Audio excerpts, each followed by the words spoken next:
Pengadilan Negeri Jakpus izinkan pernikahan beda agama. Pengadilan di Indonesia semakin terbuka terhadap pernikahan beda agama. Setelah Surabaya, Yogyakarta, Tangerang, dan Jakarta Selatan, kini giliran Jakarta Pusat yang mengizinkan pernikahan beda agama. Keputusan diperbolehkan pernikahan beda agama didasarkan pada Undang-Undang Administrasi Kependudukan dengan alasan sosiologis yang menghargai keberagamaan masyarakat. Assalamualaikum warahmatullahi wabarakatuh. Waalaikumsalam warahmatullahi wabarakatuh. Pemirsa, kita jumpa di acara Dibacain Berita.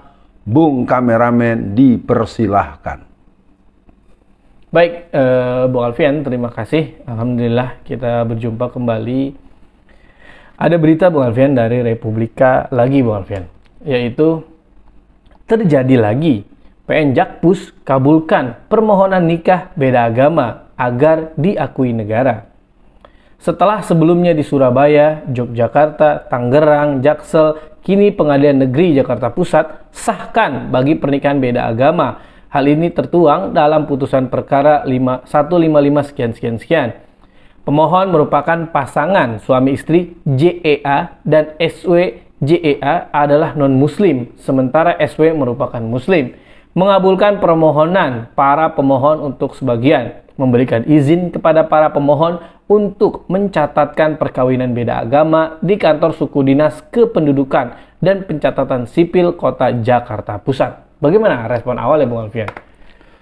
Pemirsa, ini menjadi semakin jelas bahwa seluruh orang yang beriman kepada Allah dan Rasul-Nya harus bergerak untuk mengambil posisi dan peran-peran politik. Hanya itulah kita bisa melakukan reformasi hukum. Hanya dengan itulah kita bisa melakukan argumentasi, memberikan argumentasi. Dan untuk kasus ini, saya tidak akan banyak pada dalil-dalil yang mungkin akan terjadi debatable yang panjang lebar. Saya hanya ingin masuk di rukun nikah. Rukun nikah itu salah satunya adalah seiman. Betul. Ketika orang menikah tidak seiman, berarti dia berada pada pernikahan yang tidak memenuhi rukun. Kalau dalam bahasa agama, berarti amalan yang tidak memenuhi rukun, maka dia batal demi hukum. Dan kalau batal demi hukum, berarti dia melakukan sebuah tindakan yang sesuai dengan kehendaknya, tetapi tidak sesuai dengan ketentuan Allah.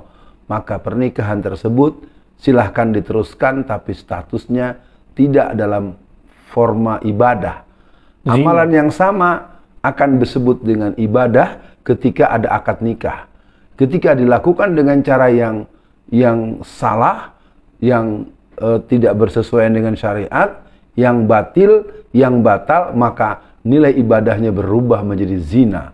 Jadi yang jelas pemirsa, urusannya adalah rukun nikah. Sama dengan saudara sholat ke masjid, menggunakan mukena yang harganya 500 juta, menggunakan sejadah yang 65 juta, tapi saudara tidak berwudu. Sama saja, rukunnya tidak dipenuhi, maka sehebat apapun, sekuat apapun argumentasi, ketika Allah dilangkahi, maka di situ sampai pada posisi salah dan batal demi hukum menurut Allah dan Rasul-Nya. Iya, Bu Alfian. Memang kalau menurut saya, orang yang menikah beda agama, dia udah sangat mengabaikan agamanya masing-masing, Bu Alfian. Karena setahu saya di Kristen juga diarahinnya seiman dengan sesama Kristen, di Islam apalagi gitu, Bu Alfian.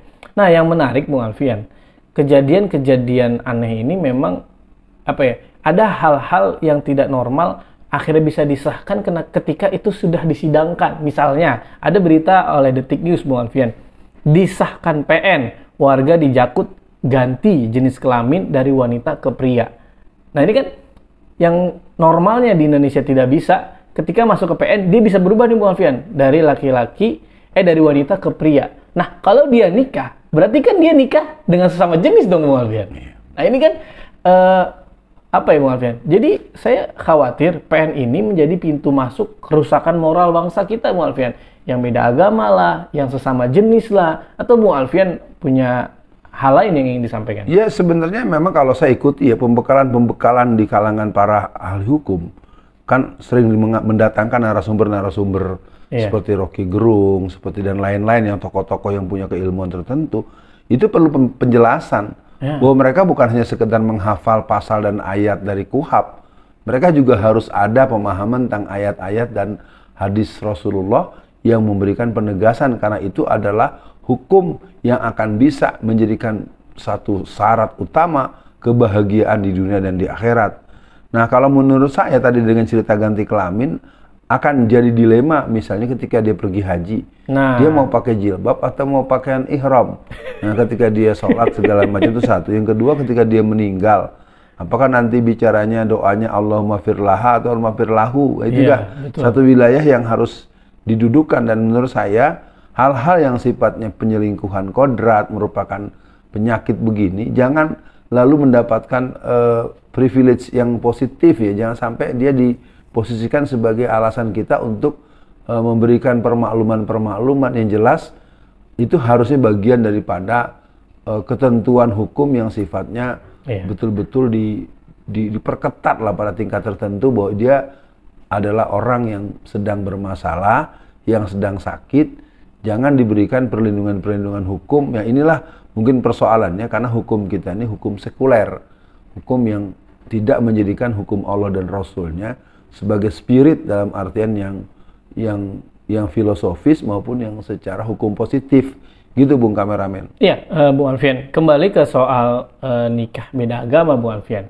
Dengan disahkannya atau akhirnya dibolehkan oleh PN, mungkin saya melihat hakim, ya nggak tahu ya, itu dibayar apa enggak gitu, Bung Alfian. Tapi dengan dia mensahkan berarti kan dengan anggapan, oh ini dia yang penting mau sama mau lah, yang Islam dengan yang kafir menikah gitu, Bung Alfian.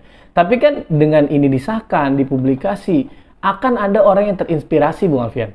Oh, boleh tuh nikah beda agama, berarti gue bisa dong sama pacar gue. Karena gitu, Bung Alfian. Anak zaman sekarang kan banyak yang pacaran, Bung Alfian, maaf, ada yang hamil duluan, ada apa, udah sekamar bareng, udah sering ngekos bareng. Ternyata mereka beda agama kan. Nah, ketika mereka ingin menikah, terhalang oleh orang tua. Banyak orang tua sekarang masih aware tentang agama calon mantu gitu, Bung Alfian. Ya kalau beda agama nggak boleh lah gini-gini. Nah, dengan berita ini, saya khawatir, Bung Alfian, banyak orang yang akhirnya berbondong-bondong atau ingin menikah beda agama. Nah, terlepas ini komentarnya bercanda atau ingin mencari simpatik, di postingan tentang berita ini, Bung Alfian, ada yang berkomentar, oke, pengadilan udah bolehin, tinggal nyari pasangan beda agamanya. Nah, ini kan saya jadi khawatir, Bung Alfian, apalagi kan yang Bung Alfian sering ingatkan kepada kita, bahwa generasi di belakang kita akan mendapatkan ujian-ujian yang berbeda, arus pikiran liberal yang berbeda. Dan untuk akhir sesi kali ini, Bung Alfian, apa respon Bung Alfian tentang yang tadi, dan nasihat Bung Alfian agar orang tua atau anak muda yang ingin menikah tetap mencari yang seiman. Silakan, Bung Alfian. Nikah beda agama menurut saya, atau menurut juga pengetahuan kita secara umum, sebetulnya sudah tertolak secara fatwa MUI. Pada tahun 2005 MUI itu sudah memberikan penegasan terhadap pandangan sekularisme, pluralisme, dan liberalisme lah yang memberikan akomodasi kepada ini. Dari saya, adanya revisi undang-undang perkawinan dan turunannya itu menjadi penting untuk semakin didekatkan secara ideal dengan ketentuan syariat dalam konteks munakahat. Kalau tadi menjadi inspirasi, lalu kemudian menjadi legitimasi, saya ingin mengatakan, Anda berbuat dengan tadi ada pernyataan netizen seperti itu berarti Anda telah batal syahadatnya. Karena Allah berfirman, surat 2 ayat 165 mengatakan bahwa orang-orang yang beriman adalah amat sangat cintanya kepada Allah. Jadi artinya nikah beda agama itu boleh saya katakan masuknya pada bab lakum dinukum waliyadin. Ya, katakanlah agama kita tidak begitu ngajarinnya. Jadi kalau ada yang berjalan lalu membawa-bawa agama Islam, Anda sudah berbuat tidak dan bukan menurut ketentuan syariat Islam. Dan ketika Anda merasa tidak berislam, nggak apa-apa, umumkan saja bahwa Anda bukan Islam, itu lebih bagus. Benar. Ketimbang Anda mengaku Islam tapi Anda tidak mau menjadikan Islam sebagai ikatan moral, ikatan normatif, ikatan ilmu, dan ikatan hukum. Jadi sekali lagi, sebagai penutup, inna dinna indallahil Islam. Tidak ada agama yang diterima di sisi Allah kecuali hanya Islam. Betul. Islam is only one choice. Dan untuk itu kepada seluruh kaum muslimin di seluruh dunia, semua kita tahu Islam telah menjadi dambaan, menjadi kerinduan, dan menjadi berbondong-bondongnya ilmuwan dan orang-orang yang berpikiran maju ke depan, orang yang mengikuti perkembangan zaman. Mereka masuk ke Darussalam. Assalamualaikum warahmatullahi wabarakatuh. Waalaikumsalam warahmatullahi wabarakatuh.